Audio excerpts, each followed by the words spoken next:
Welcome to the Hotel Buy, brought to you by Beechwood Real Estate Advisors. Explore the world of Canadian hotel investment with us. Learn about success strategies, discover how to overcome challenges, and hear from industry experts. Whether you're a seasoned investor or a curious listener, the Hotel Buy is your ultimate guide to the latest trends, strategies, and stories shaping the landscape of hotel investments. Now let's start the conversation. Hi, I'm Sylvia Occhiuzzi. And I'm Jennifer Galatly. Welcome to the Hotel Buy. Today we're very lucky to be speaking with Hanisha and Hasheel from JM Hospitality. JM Hospitality has developed, owned, and operated several brand hotels and inns in Canada since 1981. Their focus is on acquiring high-profile sites strategically located and feasible for developing hotels and markets that generate strong corporate and leisure travel. As a fully integrated owner, developer, and manager of premium branded hotels, including Hilton and Choice, JM Hospitality has built a strong reputation for excellence in hotel operations. At the heart of the operation is a passionate family, and today we have the pleasure of speaking with two of the second generation of owners, Hanish Sharma and Hasheel Lodhia, both directors of the company. We're really excited to hear your story. Turning it over to you, Sylvia. Thanks, Jenny.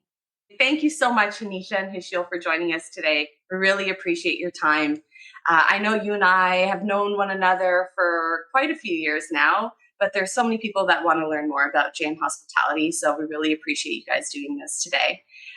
As Jenny had mentioned, your company has been around for nearly 45 years, which is truly remarkable. I think we'd like to just jump off with asking, how did your family begin their journey in hotel ownership and hotel development? Well, thank you so much, Sylvia, for having us today. It's great to be here. Our journey, it seems like a lifetime ago. It certainly is for both of us. Neither of us are that old, by the way. Yes, we're not going to give away our ages. So both of our dads started the business in the early 80s, and through partnership with Journey's End, they developed several motels across Ontario and Quebec, and they grew very rapidly, very quickly into a portfolio of almost 15 motels. And over the years, that became Choice Hotels. But throughout the 90s, there were some pretty severe cycles at that time. So JM then held on to the locations that were closest to us, most dear to us, and logistically made sense for us. So that was our journey from the 80s throughout the 90s. And that was well before Hasheel and I had joined the business. And as we approached the 2000s, that's when we entered the Hilton franchise groups, and we've been growing ever since with Hilton. Right. And I know that's a really strong partnership. You really have focused your new developments around that brand. I'm curious, you have focused on new development. Was that always the plan, or what made your company decide to focus on new build rather than acquiring existing hotels? I think that, with the new builds, you get a lot more control over the product. And the heart of what we do is development. Like, we really love developing. We really love putting on construction boots and hard hats and starting from the ground up, really. And now I think Hanisha mentioned we had a much larger portfolio than we do now. Now our sort of focus is on building good quality and keeping what we have instead of just like flipping or selling them immediately. So we really focus on taking our time with the development and being able to design and tweak the rooms or tweak the layout of the lobby, and really listening to our staff and all of those things. And we manage the full life cycle. So all the way from land acquisition to the construction development to operations and management. So we manage the entire property. So these hotels really are cherished for the long run. We don't plan on selling, at least not in any near future. So everything we do is with high quality, great consideration. We're in it for the long haul. That's amazing. And it is a bit different. I mean, there are different, ownership groups and different structures and different strategies. And some people or some companies will take, a 5 or 10-year investment horizon and utilize that as part of their planning for real estate acquisition and disposition. And your company really does take a bit of a unique approach. I think it's actually very smart because back to your point about what you're building and your ability to really see it through a long-term lens gives you that ability, those levers to say, we're going to do things maybe that somebody that was looking at something, to turn around and sell in 5 or 10 years may have a different approach on. So it is really interesting to see how you guys view your opportunities. And so to that point around, let's say, just starting at the beginning, like a location, what are some of the things that you sort of factor in when you're starting to think about a new site for a property? Well, at the moment, we've been really focusing on the GTA. At the core, our segments target the typical corporate traveler, but we also cater to leisure and sports and different segments. But location is definitely the most important factor when we're deciding where to build. And currently, all of our locations are in very strategic, high traffic locations off the 407. We are in a suburban market, but with the GTA growing so fast, even those suburban markets are huge city centers within themselves. Even our clientele, it's I would say it's also clientele led. We have a lot of corporate clientele, and that's one of our strengths. And so we aren't necessarily building hotels in like high tourist locations. It's actually where a lot of businesses are. Our next major development is in Oakville, right across the street from the Ford plant. And so we knew that was going to be a good opportunity to build a triple brand, Canada's first triple brand. And we think that we really think about sales when we're building hotels. So it's not just where we want to build. And so we're because we're start to finish, like Hanisha mentioned, we're thinking about operations well in advance when we're buying land. Yeah, and we're always putting ourselves in the guest's shoes, right? So we really understand our client. And we really engage with our team members and our sales teams. They get involved right from the development to say, hey, does this brand work for us? What do you think about the room count? Or what do you think about this aesthetic or this amenity? And there's a real thought process put into design beyond just what the hotel looks like. We really think about how it will flow and how it will operate and how will we actually manage it in that market.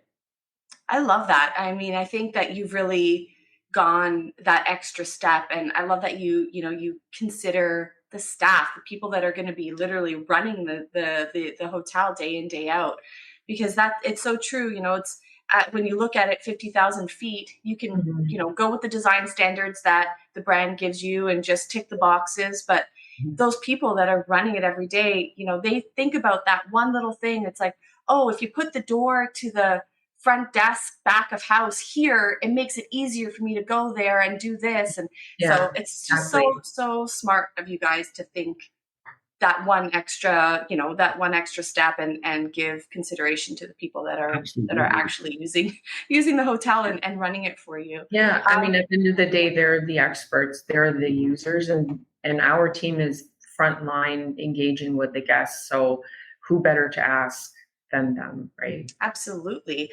And I mean, that does translate. I know it may not seem like it does technically, but it does translate into better scores, which should ultimately lead to more revenue. So I think it makes total sense. So you mentioned it briefly a little bit ago, but just how you guys decide to go above and beyond, let's say, the standards that are set by the hotel brands. What decisions go into that? Like, when do you decide, yes, we want to do this. We want to, they've set this standard for, let's say, the type of carpet or the wall covering, but we really want it to look like this, and we're going to go above and beyond. How do you decide when to make those decisions and when it's worth it? To be honest, Sylvia, I don't think there's a single brand standard that I've been like, oh yeah, let's just go with it. Right. We're always like every finish. I go through that entire spec book and I basically throw it out and I say, okay, here's well, what we don't throw it out. Like, how can we make it better? I mean, we work with interiors. Yes. Technically, Hilton gives you everything where you don't even need to hire an interior designer. We have our bases covered, right? So at a minimum, we're covering the brand requirement, but we are definitely pushing the envelope in every aspect where it makes sense. Again, it's market specific, and being located in GTA, Toronto is a world-class city. Our guests have high expectations. So where the brand standard might be laminate, we think it's better to put quartz. And we're in it, again, for the long haul, right? So quartz is a long-lasting material. So, some of it is just based on sometimes our aesthetic taste. Yeah. We like to add our personal touch. Well, I always say that Hilton or any big major brand, for that matter, they're not really in the hotel business. They're in the franchise business. And so they don't know what it's like to be an owner and operator. So, even in terms of flow, like we're always editing to make sure that it works with our teams and works, actually on the ground. Not just for the staff, but for our guests. I personally go and just as a small example, I personally buy 15 or 20 different light bulbs just to pick that perfect light bulb for every fixture in the room. I'll come back at nighttime and be like, okay, how does the room look at nighttime? Like, what do we want the guests to feel and experience when they're in the room, also when they're leaving the room and going out to the hallway. So, and we have a great relationship with Hilton. We really do have a two-way conversation, and sometimes they're learning from us as much as we're learning from them. But we do things very carefully, very diligently. We'll do a mock-up room. Our team will stay at the hotel before the opening just to kind of iron out any issues with the first night. We really put ourselves knee deep into the customer experience, the guest experience. And ultimately that helps us to operate better and avoid and mitigate some of the issues we might have. And then ultimately wow our guests when they walk into the door. That's amazing. I think what stands out to me is that you have different brands in your portfolio. It's not just, let's say, the mid-scale, upper mid-scale. You also have the focus service, limited service type properties. And my guess is you're doing this level, this detail on even those properties. And I think, if people listening to this take something away, it's that it doesn't matter if you're, building a 5-star luxury hotel or a 80-room focus service property. That level of detail is equally important. Would you agree? Sure. Yeah. Yes, definitely. And that's what's going to ultimately keep our guests from returning. That's going to help our scores. And when we look at the guest experience, that's what drives the bottom line, right? We can look at spreadsheets and data all day long, but to truly understand why we get what we get with ADRs, with RevPAR, it all stems from the second you walk through the door, the service level and the detail that's put into the actual building itself. Right. And it sounds, you guys you've really got that all nailed down, like really, really well. And I know it sounds easier than it is. Yeah, we are still learning along the way.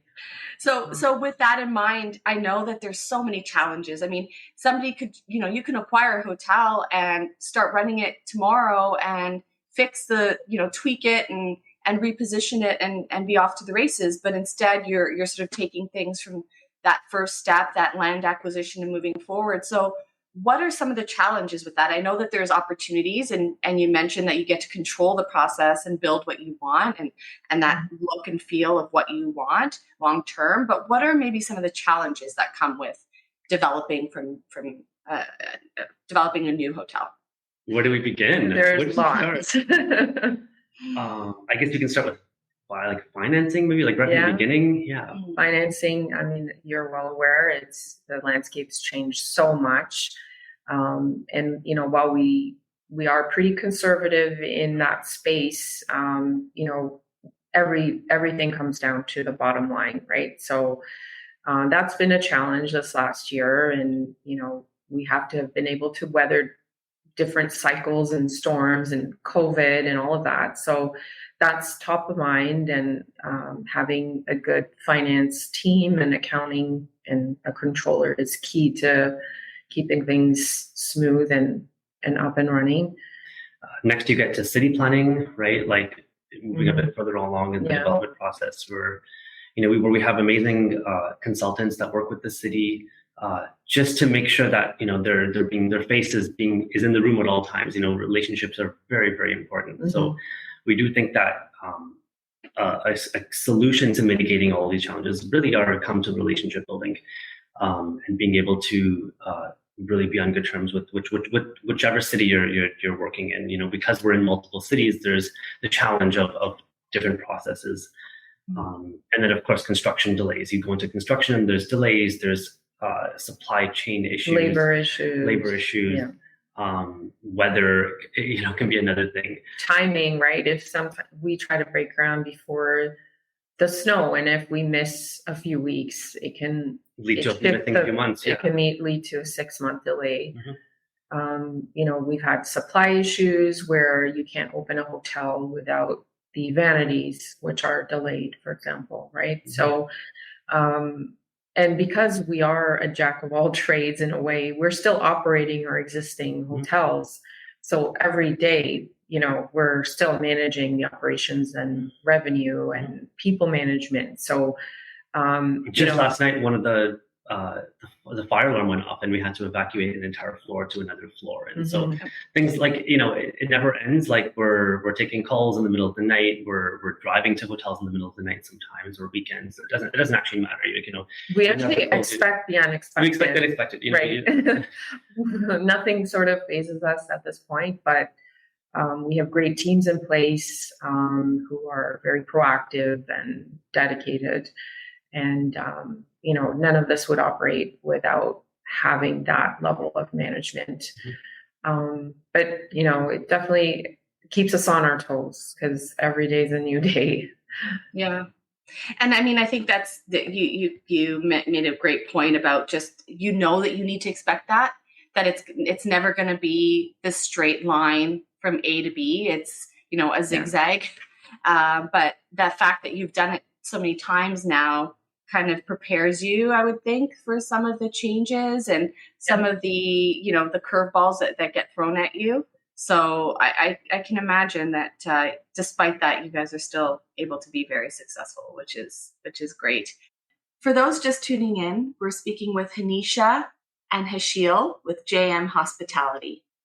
Sustainability, that's been coming. It's been a trend and a hot topic for a while, but continues to show up in brand standards, in how the banks are looking at properties now, right? They want to make sure that they're able to go back to their institution and say that the properties that they're lending on are meeting certain environmental standards or sustainability protocols. Are you starting to have you seen that, or are you starting to see that in some of the hotel developments that you guys are working on?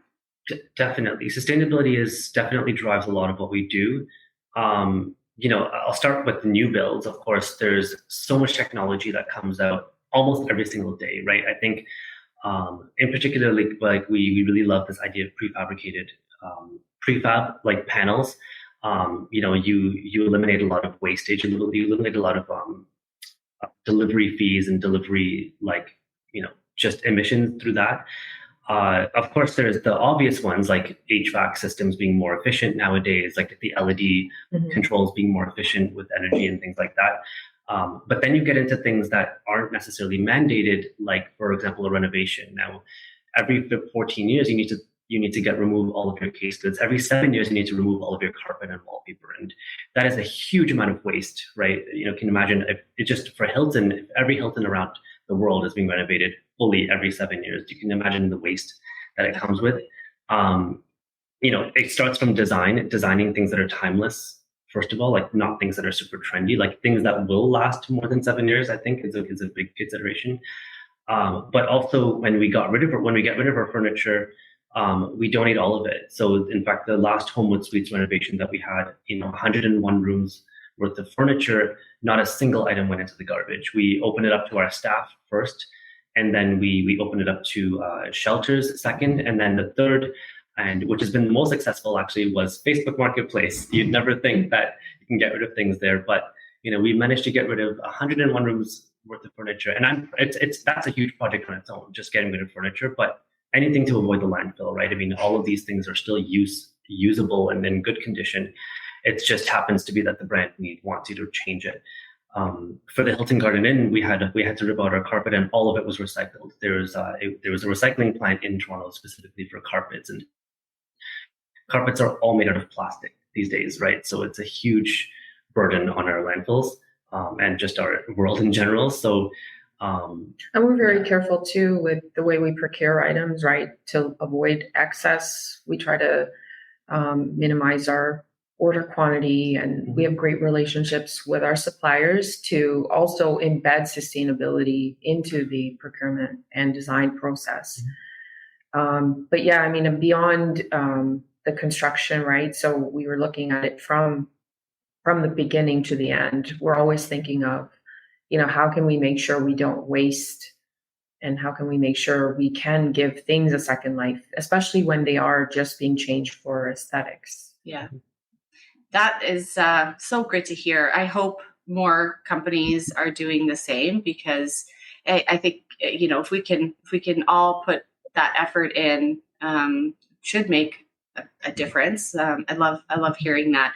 So on a similar sort of topic, that the idea of technology and how is that playing into your new development, is there a guest experience or operational efficiencies that are positives with some of the new technology that is coming into hotels? Well, we're lucky. Hilton excels in this area. So, Hilton's launched so many great programs, everything from connected room to, accessing your room with your phone, avoiding the front desk process if that's what the guest chooses.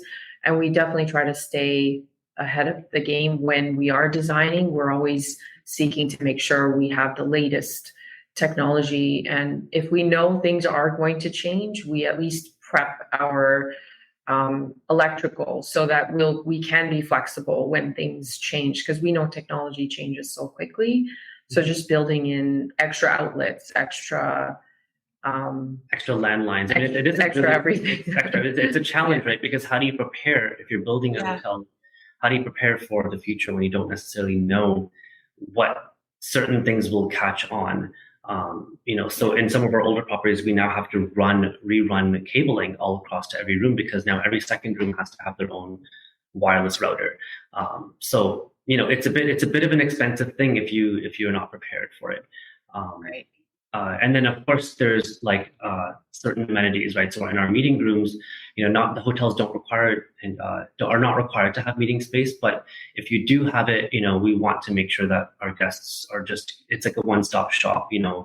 So AV considerations, we have conferencing capabilities, changeable LED colors just for that extra added like zhuzh in the room. And so we want to make our hotels kind of a one-stop shop, so they don't necessarily need to hire an external AV company. And we don't even work with external AV companies. We have everything in-house. Mm-hmm. That's you're right though, like to your point about you can never totally predict what the next trend will be, but it sounds like you're right. Hilton is definitely at the front of all of those technology trends, probably even the sustainability factor too, and what things can help bring a property forward from that standpoint as well. So are there other considerations, like are there changing traveler preferences in terms of how they utilize the front of house space, maybe the lobby or their guest rooms beyond, let's say, technology and environmental considerations? Any other design trends that you're seeing? Yeah, I think design wise, I mean, the two of us travel often as well. So we're always, you know, being inspired by the hotels that we stay at. Not they don't necessarily are not Hilton, they're not necessarily Hiltons.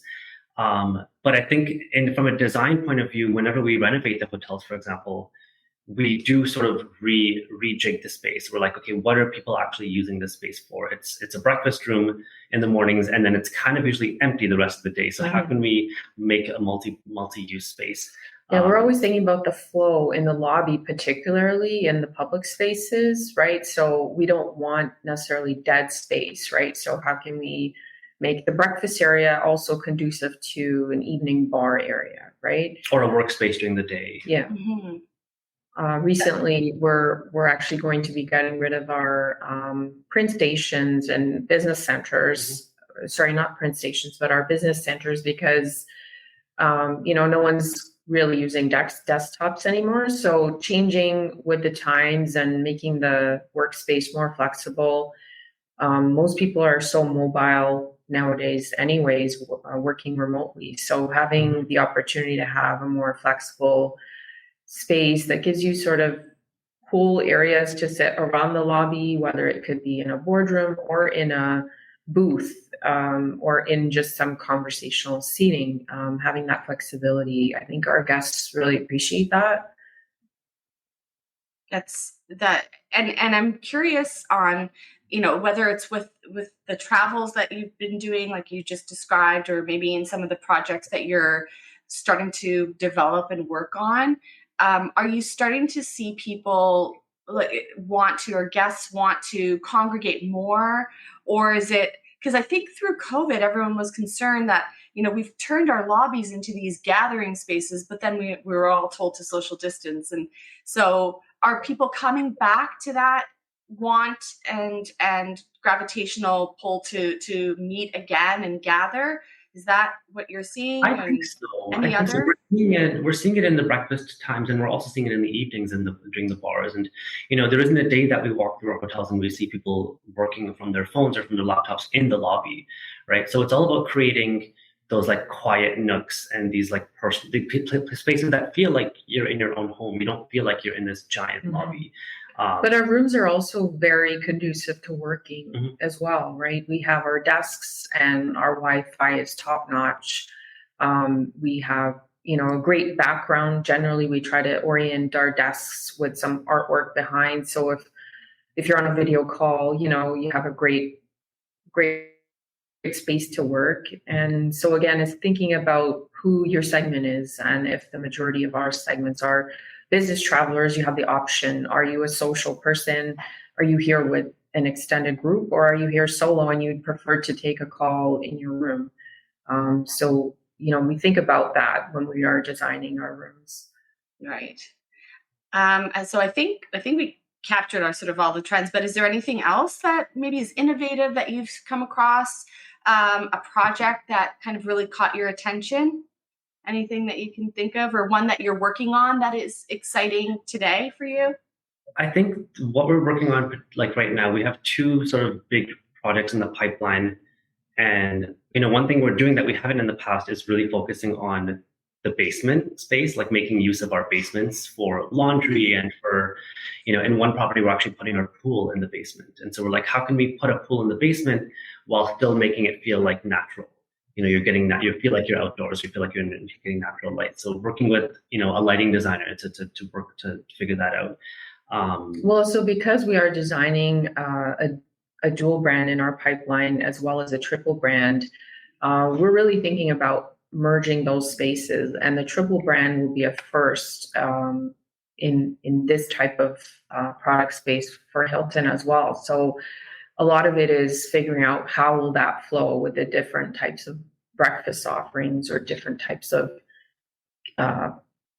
specific brand requirements within the lobby for one brand versus another. So we are kind of leading the way in that space, and it's quite exciting to come up with something that works and then again, it's a very much a two-way conversation with the brand on this one, particularly because we're bringing in our operational expertise, and they're helping us with ensuring we are meeting brand standards. But then again, JM also likes to elevate everything. So how can we be unique and still meet the needs of our guests? Right. I'm so excited to see that triple brand come to life. I think a lot of people are, because you're setting the stage for, I'm sure, other groups that are starting to consider that. I know that the dual brand has been super successful, and people are finding great efficiencies in combining, two guest experiences, but maybe one central lobby area, and there's great efficiency in that. So yeah, I'm excited to see once the triple brand comes to life. So I want to just shift gears a little bit, and I know, so you're second generation hoteliers, which is really great to see. I know listeners would love to understand how you guys have become second generation hoteliers. Did you solely work in the industry with your family? Did you have a different educational career path before joining the business? What's your story? How did you end up where you both are today? I think both of us have kind of 1 foot in and 2 feet somewhere else. I almost became a doctor. I was never neither of us were really pushed into this. We both have siblings, and none of them were also in the business. It's just kind of us two. But I think we kind of were drawn into it naturally, and it became a very natural process for us to be like, okay, guys, I think Dad, I think we're ready to join. So we both came from very different experiences, and I think out of all the siblings in the family, we were probably the two least expected to join the business. I'm a full-time musician. I still am a full-time performing artist, but also I'm working in the business full-time. So yes, we're with it, but we both have our own things going on as well, and I think it's really important to have for at least for me, I cannot just I can't sit still. I can't do one thing. And not that this business is one thing by any means, but I'm a creative artist, and I that will never leave as well. Yeah. And before at one point I had 3 careers. I was also an event manager. I was a wedding planner. I did my own decor I did my own decor and design and florals for corporate events and for weddings. And at one point I was like, okay, I think 3 is a lot. I have to get rid of one of them. So I'm with my 2 careers now, and yeah. And for me, I worked in the industry for over 10 years in banking, management consulting. I went back to school to do my MBA, and there was a little bit of an inkling to find out a little bit more what was happening, because I saw things moving at a different pace, especially once we joined the Hilton portfolio, and that kind of sparked my interest a little bit. But again, it was a very natural curiosity, having worked in various different industries. I thought, why not see, can I carve out a space with my skill set, and is this interesting to me? And that was about 9 years ago now, and never looked back. Yeah. I think what is really remarkable, and what I'm hearing, is you wanted to do this. That this wasn't forced upon you. This wasn't, your family saying you must come and do this with us. It was really your decision. And I mean, I may be putting words in your mouths, but the fact that you've got other experiences, other hobbies or interests really probably enhance what you do from a hotel ownership, as a hotel owner. And, all of those experiences just elevate what you're doing day in, day out. So I think that's really, really amazing. I'm sure that there's challenges as well, what with being involved in a family business. So can you shed some light on maybe some of the unique challenges or opportunities that come with, working with family? I mean, and I think any second generation probably experience, old school versus new school, right? Things have always been done a certain way. It's always worked. And, our dads have done a phenomenal job in the industry. but then coming in with fresh set of eyes and new ideas sometimes can be a little bit of a roadblock at times. But I think now we've been in it for quite a few years, the two of us, and we've tried to really add in our personal perspective, and when it works, it's a great success. Sometimes it doesn't, but we're all learning, and I think the way that we gel is we don't necessarily agree on everything, but we definitely respect the opinions and the expertise, especially with having the longevity in the industry.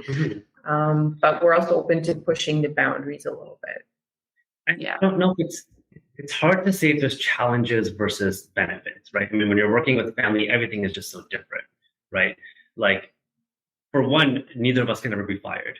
Right? So, but also neither of us are like not working or truly on a vacation, right? Yeah, we're always tapped in. You're always tapped in, and so whenever I'm at home with my parents, my mom has to be like, "Okay, guys, stop talking about work." Because we don't even realize it. It's just like I'm just talking about my dad. It's embedded. So there's that, but then also this idea that our relationship as family members supersedes business, right? So you're not necessarily, when you're in a meeting, yes, you're in a meeting, it's like you're talking about something, but at the end of the day, you're still family. So that's kind of fun, and it's a bit more relaxed and casual in that sense. And I mean, I feel like, we have everything invested in this, from everything from obviously financially, but also on a personal front, right? We can only move forward because, the thought of, arguing over something and then it blows up, that's just a detriment to our future for all of us, right? So we're all in it for the long haul. We're all in it to grow and make this business as profitable and as successful as possible, but also doing what's right in a very ethical way, and what's going to keep our relationship intact as well. Right. That's truly remarkable. And, I know both of your fathers, they're amazing men. I know that they're so well regarded in the industry, and they've clearly passed on some amazing teachings to both of you. I can't wait to see what JM does next, really. Excited to see the triple brand come to life. I know you've got exciting renovations happening at your properties in Markham right now. We're launching the first Spark by Hilton in Canada, so we're excited. That should be open this summer. That's amazing. Just really excited to see what you do next. Hasheel, if you're producing more music, let us know. We want to know always and hear all of that. But yeah, I mean, all my entire online presence is basically my musical brand. It's amazing. Yeah, that is amazing. I love that you've managed to maintain that. So congratulations on all of your success. Thank you so very much for joining me today.